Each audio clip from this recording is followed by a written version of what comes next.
Macam ni lah hidup kita ni. Kita lihat sekarang banyak dah unsur-unsur yang tak sihat berlaku dalam masyarakat kita, terutama yang melibatkan tentang agama. Kadang-kadang ni bukan orang awam biasa, tapi kalangan ulama, kalangan cerdik pandai, kalangan cendekiawan. Dah wujud budaya caci mencaci, maki memaki, tuduh menuduh, tohmah mentohmah, viral memviral dan macam-macam. Kadang-kadang kita upload satu-satu benda semata-mata nak jatuhkan orang lain, nak angkat kita. Kadang-kadang semata-mata kita tu nak caci orang tu, nak suruh orang tu jadi orang tak berkeyakinan pada dia. Kadang-kadang kita buat lagu ni nak suruh orang hilang kepercayaan pada dia. Perlu atau tidak kita buat semua benda tu? Yang penting jangan sesekali kita silap sangka dengan orang lain. Kadang-kadang kita menyangka kita lagi hebat, tapi orang lagi hebat. Kadang-kadang kita rasa kita lagi pandai, tapi orang lagi pandai. Penutup malam ni saya nak bawa satu kisah ringkas. Mungkin ada di kalangan kita yang pernah dengar kisah ni. Kisah ni berlaku di Mesir. Dah lama, beratus-ratus tahun dulu. Yang mana dulu hidup seorang ulama besar bermazhab Syafi'i, iaitu Imam Ibn Hajar Al-Asqalani. Pernah dengar tak nama ni? Imam Ibn Hajar Al-Asqalani lah pensyarah kitab Sahih Bukhari yang nama dia Fathul Bari.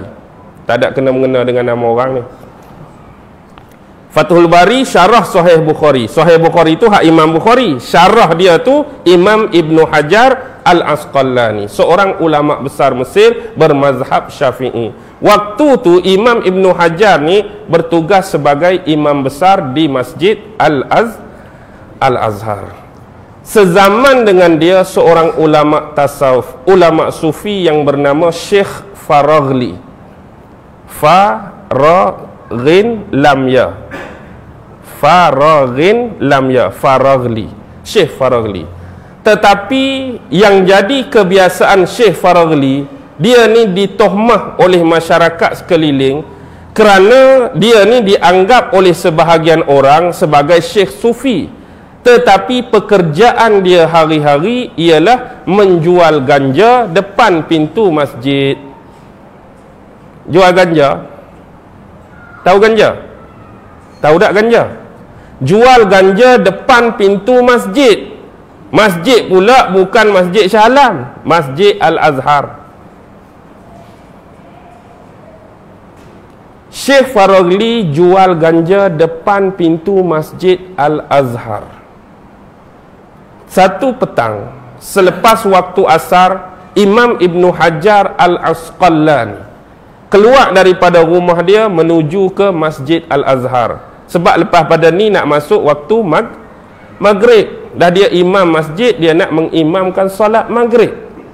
Bila dia sampai di depan pintu tu, dia tengok Syekh Faraghli ni tengah bersiap-siap. Kita kata macam duk lipat meja lah, nak bersiap nak semayang juga, duk lipat gerai, dia punya gerai ganja ni. Kemudian timbul lintasan dalam hati Imam Ibn Hajar.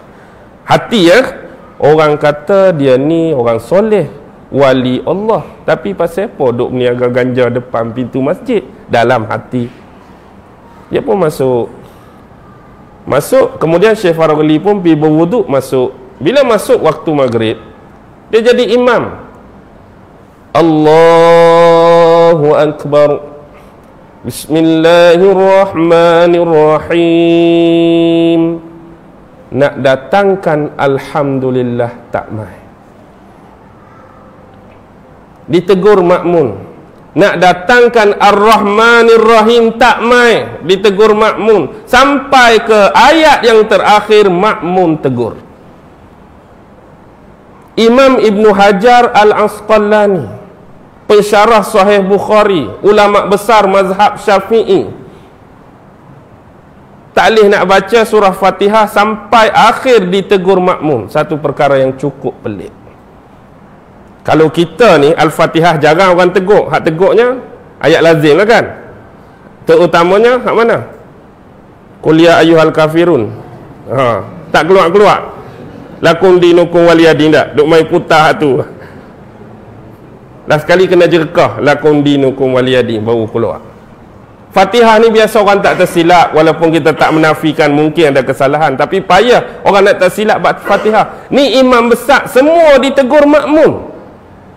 Bila saja assalamualaikum, assalamualaikum, meluru murid paling tua, malaka anta ya syekh, apa yang kamu dah buat hari ni wahai syekh? Dosa apa yang kamu buat sampai Fatihah tak ingat ni? Cuba ingat dosa apa ni? Dia pun ceritalah dari pagi tadi buat benda elok, mengajak orang sedekah, derma apa, semua elok-elok.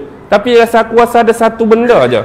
Waktu aku nak masuk masjid tadi, jumpa dengan Syekh Farogli, lintasan hati aku kata dia ni orang kata orang soleh, dia ni orang kata wali Allah, tapi pasal apa duk meniaga ganja? Kalau hak nak fikir hak tu je aku ingat, hak tak baik.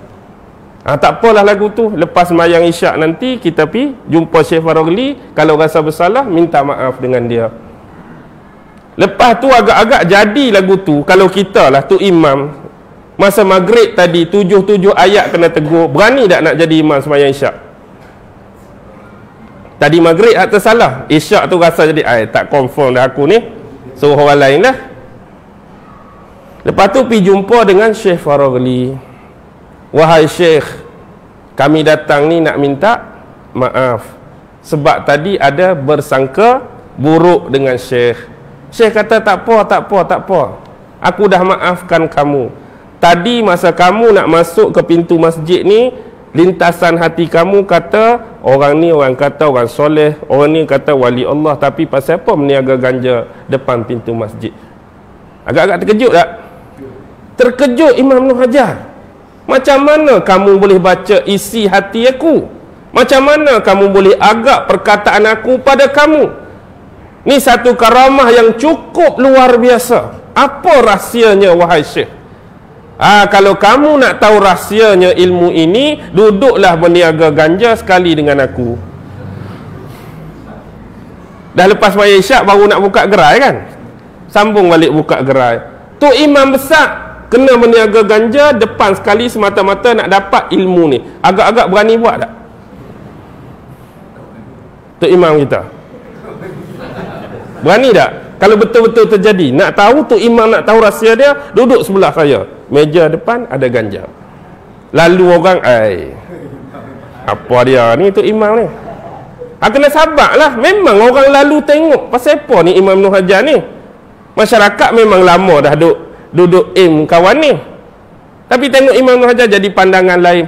Tapi sabar, tebal muka. Sebab apa? Nak tahu rahsia. Last kali datang seorang pemuda nak beli ganja ni. Pemuda tu nak beli ganja ni. Last kali orang panggil apa kalau ganja ni? Stahil ke, stempek ke apa? Satu apa nak panggil kalau apa-apalah kita kata satu tahil lah, macam tembakau. Okey, satu tahil ganja.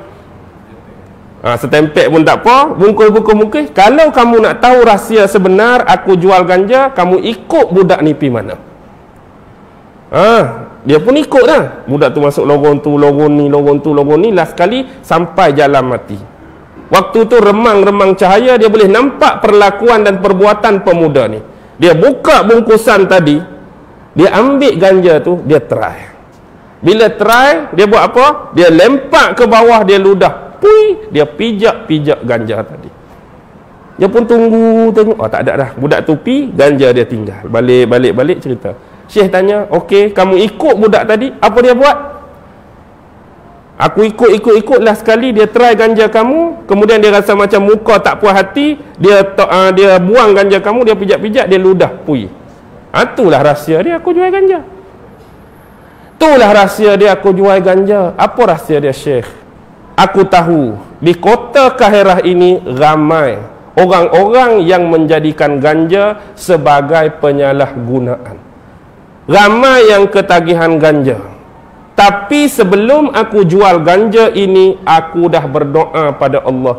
Aku dah jampi ganja ni. Mudah-mudahan siapa yang kena ganja aku, try ganja aku, itulah kali terakhir dia kena ganja. Lepas pada ni, dia akan jadi berhenti ganja.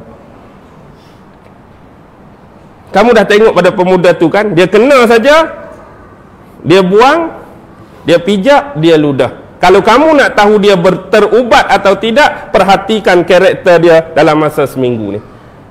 Dia pun perhati tengok budak tadi tu, jadi baik dah, berhenti dah. Maksudnya dia jual ganja tadi untuk membantu apa? Menghilangkan ketagihan ganja, menghilangkan penyalahgunaan ganja. Dia jual ganja untuk berubat orang lain, untuk membantu menyembuhkan orang lain. Tapi sisi ni orang tak nampak. Biasalah cerita-cerita Tok Wali ni dia ke arah pelik-pelik sikit kan. Dia pelik pada orang biasa. Tapi kalau esok ada lagu tu mari depan ni 999 lah. Tak payah kata kalau ikut ustaz cerita tu kita tak boleh ganggu dia ni. Sebab kita nak telefon 99 pun mungkin dia tahu dah hati kita ni. Tak buat ayat, tak payah buat ayat lagu tu lah. Kira 999 mai angkut dengan dia terus. Tak payah nak bawa cerita Tok Wali hak lama. Jangan kacau, jangan ganggu dia. Tak mungkin kalau dia Tok Wali betul pun kita punya persepsi tu lain dah. Kita punya persepsi lain dah. Faham ke tak cerita tadi? Maksudnya apa? Jangan cepat buruk sangka pada orang. Jangan cepat buruk sangka. Walaupun cerita ni agak ni sikit, tapi itulah hakikat yang berlaku kepada kisah kedua-dua ulama besar tersebut. Jadikan pengajaran pada kita, satu moral dia ialah, nombor satu, jangan cepat bersangka buruk dengan orang lain. Yang kedua, kadang-kadang untuk mendapatkan rahsia sesuatu perkara itu kadang-kadang terlalu pahit, kena tebal muka, kena sabar, kena jadi marah, kena kita buruk sangka dulu, barulah rahsia dan hikmat itu Allah buka pada kita.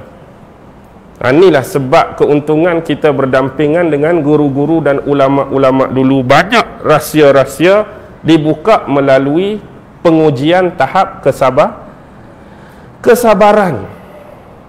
Ilmu tu bukan senang nak dapat.